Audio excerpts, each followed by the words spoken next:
So what is going on, everybody? It is cold here in South Florida, man. I can't believe I was on a meeting this morning and somebody was like, "Are you wearing a sweater in West Palm Beach?" And I am, man. It was like 45 degrees or something like that this morning, and so super chilly, man. But so here's what we're going to talk about today. This is going to be a quick Periscope. I'm actually digging these Periscopes. But what we're going to talk about, what I want to share with you, I want to share something that I'm super passionate about for all my clients. And let me see, how do I'm not sure how to, there we go. So let me see. Okay. So I could see the comments now. Very cool. And so, yeah, so here's what I want to talk about. I want to talk about, how to become an idea generating machine, right? A marketing idea generating machine. And this is a topic that is near and dear to my heart. It's something that I try to drill into clients, students, and it's because of something that I once heard one of my friends and dear mentors, Mark Ford, say. And he said this. He said, we were talking about the direct response business. We were talking about marketing in general. We were talking about what we do and what they do at a company like Agora, right? This information publishing giant, this information publishing behemoth. And this is what Mark said, and it struck a chord with me. I hope it strikes a chord with you. And it's been something that's impacted the way I operate, in everything that I do from a marketing perspective. And he said, we are in the idea generation business. That's the business we're in, right? You might think that you're in the business of publishing info products, in publishing video courses, in publishing content, in selling whatever information that you are selling. But we're, like Mark said, we're really in the idea generation business. At the root of what we do, at the root of what we need to do as marketers is develop compelling ideas, develop interesting, new, and unique ideas. That is, and this is something that I drill into my team at Marketing Funnel Automation on a regular basis. This idea that whether it's editorial content or whether it is marketing content, we need to come up with compelling ideas. I'm not just talking about blog posts. I'm not just talking about essays and articles and videos that you're writing to disseminate to social media, right? I am talking about those things, but I'm also talking about your marketing funnels, your marketing hooks, your marketing angles, your headlines, right? The kind of the hook behind your entire marketing promotion. It's our job. Hey, Anna, how are you? It's our job to come up with new, unique, fresh, compelling ideas. Prospects don't want to hear old. They don't want to hear rehashed stuff. They don't want simply ideas that they've heard already. They don't want to hear things that have already been presented to them. They want new. They want fresh. They want different. They want something that is both emotionally compelling and intellectually interesting, right? Something that gives them the feeling of this aha feeling. Something that gives them the feeling of discovery. When they come to your funnel, and I know that this is like, look, for a lot of marketers, this is not this is not the sexiest thing to talk about, right? Marketers want to know, they like a lot of marketers, they migrate towards this idea of, all right, I need a lead capture page. And so I was told to put up a headline. And so they follow the typical headline formulas, how to or why you should or how to get X without Y. They follow these typical headline formulas. But what a lot of marketers don't understand is that the headline is an expression of an idea, right? It's an expression of an idea, right? You could take an idea. Let's say the idea was as simple as how to grow tomatoes, right? Well, there's a lot of different ways that we can express that idea in the form of a headline. There's a lot of verbs that we can use. There's a lot of different adjectives that we can use. There's a shorter, pithier headline. There's a longer headline. The point that I'm trying to make here is really just that behind every headline, there's an idea. And as marketers, before you put pen to paper, before you start typing, who's that? Hey, is that Christy? Before you put pen to paper, before you start writing copy, before you start thinking about the headline, you need to think of what is the idea that you are coming up with. What's the idea that you're then going to express in the form of your headline? And is the underlying idea new, fresh, different, compelling to your prospects, right? To the market? Is it something that they say, wow, that's interesting, I want to hear more? Is it an idea that they say, wow, I never thought about that? Is it an idea that makes them say, wow, I wonder why nobody else has said that, right? Because that's ultimately what we are looking for. And in a second, I'm going to tell you the way to go about creating these ideas, right? And so, it looks like Danny said there needs to be good content behind the hook. Good content, good hook, good headline starts with a good idea. That's why Mark said we're in the business of coming up with good, compelling, new, fresh ideas, right? New and different ways to say what's already been said. New and different ways to say what's already been said. And so how do you do that, right? How do you do that? How do you become a marketer that can come up with new ideas? And let me say this, right? Let me say this, that this is one of the mistakes that I don't want to see you make. Christian said creative wordsmithing. So it's more than that. It's more than that, because the mistake that I often have to highlight for clients and students in our different programs is that simply taking a headline and changing out words, putting in a different adjective, putting in a different verb, kind of simply wordsmithing it, right? Simply tweaking certain aspects of the headline. That's not coming up with a new idea. That's coming up with a new way of expressing the same idea. So if you have a headline that says something like, how a high school dropout went from zero to millionaire in 24 months, let's say. And your headline is how a terrible high school student with, a low IQ, became a multimillionaire in just, a couple of years. That's the same idea.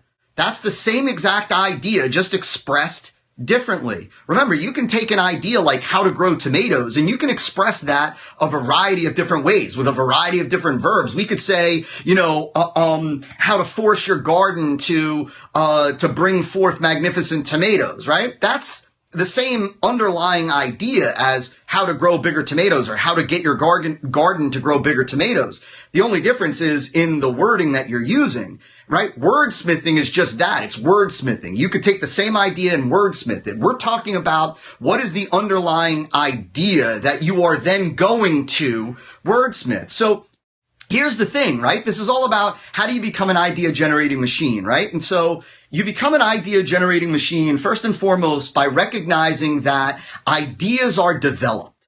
Ideas are developed. They're not, they don't pop into our head through inspiration. They're not necessarily found, right? We don't stumble across them, and say, there it is, right? From a copy perspective, from a marketing perspective, ideas are developed. They are assembled, right? One of the greatest one of the greatest copywriters of all time, the author of the absolute best book, ever published, on marketing, in my opinion, breakthrough advertising, Gene Schwartz, he talked about that ideas are developed. They're nurtured. They're assembled. They're brought together. They're put together.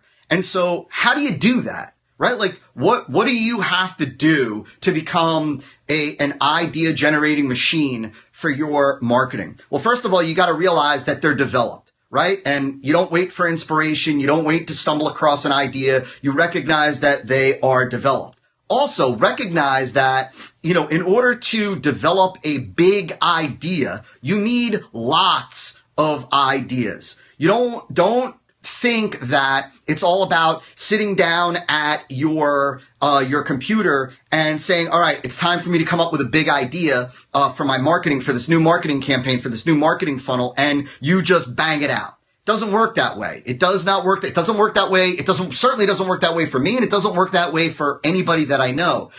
You have to come up with a lot of ideas in order to find the diamond in the rough, right? So you've got to crank out ideas. And when you're cranking out ideas, you can't filter them. You can't self-edit. You've got to let it flow the same way you do when you are brainstorming and you're brainstorming ideas for a new product, for a new campaign, for a new positioning, for whatever, a new blog post, right? When you're brainstorming, you've got to let it flow. You don't self-edit.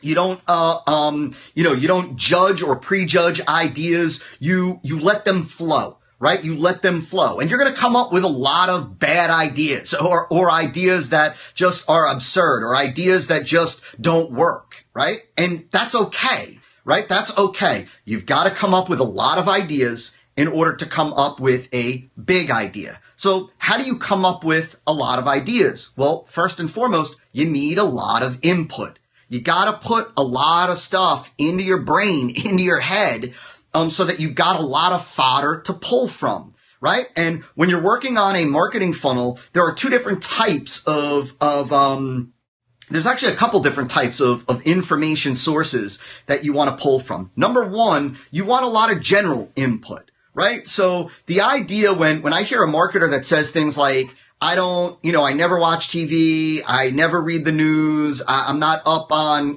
current events, I think that that's personally crazy. I get the idea that you don't want bad news coming into your head. I totally get that. But you need general input. You need general input to pull from. You need general input. So you should be reading a lot. You should be consuming a lot of information. I tell my wife all the time, she gets crazy when I'll leave books over, reading material all over the place. But I say to her, that's the business we're in. We're in the idea generating business. We're in the information acquisition business, the business of processing information, so that you have a lot to pull from. If there is a marketer, an entrepreneur that is barely reading, then they have a limited amount of information to pull from. So that's number one, general input. So you have a lot of general information to pull from. And I'm going to give you the key to this whole thing in just 1 second. And if you're digging this, do the hearts, man. Hook it up with some hearts so that we can let other people know about this little scope today. The second thing is you need product and market specific information. So if you're working on a promotion for a piece of software, let's just say, that you're releasing, or a new book that you're releasing on a particular topic, you need information specific to that topic. So some of the best copywriters in the world, if they write a promotion on breakthroughs in genetics in the medical community, they're reading up on genetics. They're reading up on, they're reading various medical books. They're reading individuals that are talking about the future of medicine as it relates to the genetic code and whatnot. They're consuming a tremendous amount of product and marketplace specific, information. It goes without saying that you also need to consume information specific to what it is that your prospects are talking about, what's being talked about in the marketplace, what's generating a buzz right now, what's trending right now, what competitors have already said and brought to your prospects. You need these things, right? Now, all of that being said, here we go. I'm going to get to the heart of this whole idea generating process. And it comes from this. It comes from you develop these ideas when you have these inputs. And I'm going to give you an example of this in just a second. From, seeing connections between seemingly disconnected things. Seeing connections where, or looking to find, looking to see connections between seemingly disconnected things.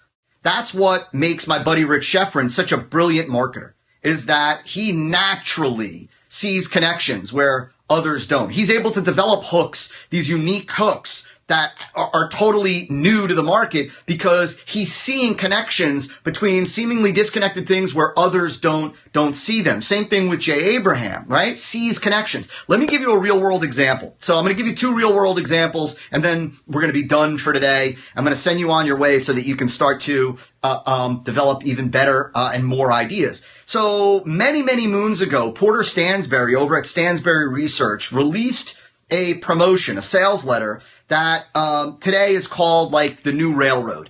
And the headline had to do with there's a new railroad across America, and basically it's about to make many people, there's a new railroad being built and it's about to make people very wealthy, right? And he started off by talking about when in the United States, many moons ago, the railroad was built and tremendous fortunes and empires were established because of the railroad. Now, what Porter was promoting or presenting in that particular sales letter was the expansion of fiber optic cable across the United States and how fiber optic cable was going to expand the internet and give people, investors, a tremendous opportunity to jump on board now so that they could reap rewards just like folks did when the real railroad was being built. What did he do? What did he see? How did he come up with that idea? Well, he saw a connection between the expansion of fiber optic cable, what was taking place at this time, fiber optic cable, the expansion across the United States, and what that was going to do for voice over IP and for the telecommunications industry. And he saw a connection between that and when the original railroads were built. Seemingly 2 disconnected things that the average marketer, the average person doesn't even think about. Porter saw a connection there and he linked the 2 together. I'll give you another promotion. This from a buddy of mine over at Laissez-Faire, a division of Agora Financial. And they came up with this crazy promotion that, forget the politics of this for 1 second, but understand the idea generation here. And the idea behind this particular promotion was that basically it was called Obama's Mistress. And it was about this mistress that, President Obama had a mistress and President Obama is cheating on the country with this mistress. And because of that, he's running the country into the ground and yada, yada, yada. Something like that. Something crazy like that. And forget the politics for a second. But what the promotion was really about was what this copywriter said was President Obama's infatuation with socialism. This is the copywriter, not me now. And that copywriter saw a connection that most wouldn't see. He saw a connection between what he felt was President Obama's infatuation with socialism and the same way somebody would be infatuated with a mistress. And he equated this focus on this socialism with a focus on a mistress. He saw a connection there and presented it. And it got a tremendous amount of buzz and legs and leverage because it was a new connection that others didn't see. How was he able to, right? And so you've got to become somebody that looks for these connections, that is intentional about seeing these connections, right? And there's this story I forget the book, but it's a great little book that you should all get. It's like a few bucks called A Technique for Producing Ideas. It's a very tiny book that you can go through in one sitting. And he talks about in there what I call the other Pareto principle, right? From most of you guys are probably familiar with the Pareto principle, 80-20. Well, this other thing was presented by Wilfredo Pareto, this Italian economist. This idea that there are 2 different types of individuals, right? And there are individuals that are, I forget what he called them. There's one type of individual that goes about their day and they see things as are. They see the typical, connections that the typical individual sees. And that's all they look for. And they don't look to go beyond that. They don't look to find a connection between their microphone and the light, or their telephone and grass, or anything like that. And then there are these rentiers, these folks that are constantly looking for connections between things that are seemingly disconnected. And so the thing that you want to do is you want to start to become intentional about taking two seemingly completely disconnected things in your house, in the store when you go out, when you go somewhere. Yes, it is James Webb Young. In the store, right? And you want to take something you go to Starbucks and you get a coffee mug, and, you see a coffee mug, the coffee mug and the tires on your car. And you want to start to see if you can find what are the connections that I could come up with between those two seemingly disconnected things. That's how you develop that mindset. And that's what you need to do, because today, in order to compete effectively as a marketer, in order to stand out, in order to make sure that you prevent mental opt-out so that prospects don't hit your landing page and immediately bounce, saying to themselves, I've heard it before, I've seen it before, it's more of the same, so-and-so was talking about that. In order to prevent that, you need to push yourself to come up with better ideas. And before you write a single word of copy, you need to ask yourself, what is the idea? And I always tell clients, I always say, tell me the idea. Don't tell me copy. Don't read me a headline. Don't spew off copy, right? Don't give me the headline. Just tell me the idea. Tell me what the idea is, right? And the idea should be compelling enough so that if you were at a party, if you were at a social gathering with people that are in your marketplace, people that are within your target market, and you said, hey, here's my idea. My idea is that President Obama is cheating on the country, right? He's cheating with a mistress, and because of that, he is blah, blah, blah. The economy is running into the ground, and I have proof. If they would say, wow, that's interesting. Tell me more about that. I'm curious. Share that. Wow, that sounds like a feeling of discovery, right? That's what you're after. That's what you want to push yourself to do. I push my team constantly. What's the idea? I don't care first and foremost about wordsmithing it. It's not about like coming up with a whiz bang phrase or a whiz bang verb or a whiz bang adjective. That's secondary. First and foremost, right? Good writing, good copy, first and foremost at the root is an articulation of a good idea. An idea that you've got clarity on, an idea that is new, fresh, unique, and different. An idea that is timely. An idea that is immediately understandable. An idea that they can grasp and share right away. An idea that they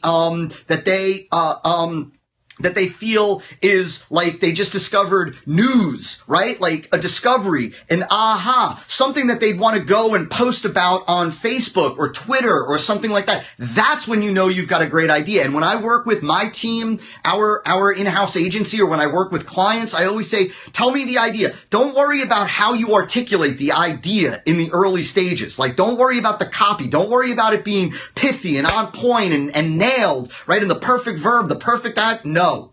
Just tell me about the idea and make sure it's one idea. One idea. It's not muddled with multiple ideas. It's not a combination. It's one idea that conveys one powerful story, right? That is based on one emotion, right? That's built on one promise. That's what you want. That's what you're after. That's what a good idea is. That's what you need to start to produce. And if you do, and you start with the idea and then you go to the copy, watch what happens. Your marketing campaigns, your marketing funnels will have a level of engagement that few other marketers do. Let other marketers in your marketplace, other competitors, let them try to scream the benefit louder. Let them try to expand the claim more, blow up the claim and exaggerate the claim. Let them do that. You focus on a rock solid idea, because remember, like I learned from Mark, that there is, we are in the business of generating ideas at the root of what we do, everything as marketers. It's coming up with a rock solid idea. And so, the buzzwords, the copy, that comes secondary. The book was a Technique for Producing Ideas by James Webb Young. The buzzwords come secondary, right? You're going to wordsmith it after. When I teach, we have this called the E5 funnel architecting framework. It's the framework that we use internally to create all of our funnels. It's the framework that we use with our coaching clients. We lead them through this process. The wordsmithing comes secondary, right? It's after you come up with the idea. Then we go into what is the best way to articulate and express the idea with the most powerful verbs, right? With the most action-oriented copy after we come up with the idea. So there you have it. A Technique for Producing Ideas by James Webb Young is a little book. You can read it in one sitting. You might even be able to find a PDF online. If you like this scope, hard it up a little bit so that we can kind of share it with others. I think I'm going to probably try to do a new scope, every day at 12 or 12:30.